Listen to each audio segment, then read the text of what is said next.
Excellent school की सालाना तकरीब अब्दुल्ला मॉल कासमाबाद में मुनक्किद हुई। तकरीब में मारूफ सियासी, समाजी व तालीमी शख्सियत सैयद अहमद रशीद ने खुसूसी शिरकत की। स्कूल के डायरेक्टर सज्जाद हुसैन सुमरो, प्रिंसिपल वकार हुसैन सुमरो ने मेहमानान का इस्तकबाल किया और उन्हें खुशामदीद कहा। तकरीब में तलबा व तालिबात ने टैबलोस पेश किए, जबकि सालाना इम्तिहानात में कामयाबी हासिल करने वाले तलबा व तालिबात को अवार्ड से नवाजा गया। इस मौके पर अब्दुल्ला मॉल के जनरल मैनेजर कलीम अहमद, मुख्तलिफ स्कूल्स के प्रिंसिपल्स, तालीमी शख्सियात, तलबा के वालिदैन और तलबा व तालिबात की बड़ी तादाद ने शिरकत की।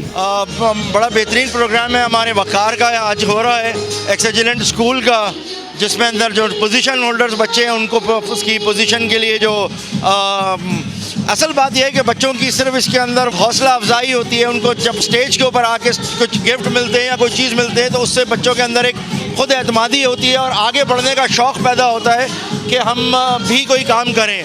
इसी तरीके से छोटी छोटी जो परफॉर्मेंसेस वगैरह हो रही हैं, ये सारी चीज़ें बड़ी काम की और बड़ी इंपॉर्टेंट है।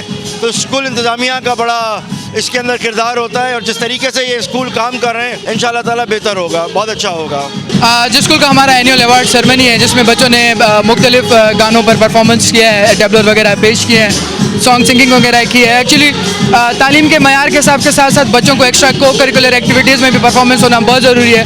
और जब बच्चे पूरा साल एकेडमिक ईयर में बहुत अच्छा परफॉर्म कर रहे होते हैं तो हमारा ये फ़र्ज़ बनता है कि उनको अवार्ड्स भी देखें ताकि उनकी हौसला अफजाई की जाए। क्योंकि देखें करिकुलर एक्टिविटीज़ में, एकेडमिक में हर कोई बच्चा होशियार नहीं होता, कुछ बच्चों को दूसरी चीज़ का एक्सपोजर भी होना ज़रूरी है।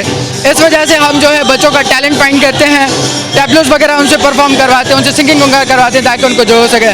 आज ये हमारी फर्स्ट एनुअल अवार्ड सेरेमनी है और इंशाल्लाह कोशिश यही रहेगी कि आगे भी ऐसे तमाम बेहतरीन प्रोग्राम जिसमें बच्चों का टैलेंट फाइंड किया जा सके हम वो ज़रूर ऑर्गेनाइज़ करवाते रहें।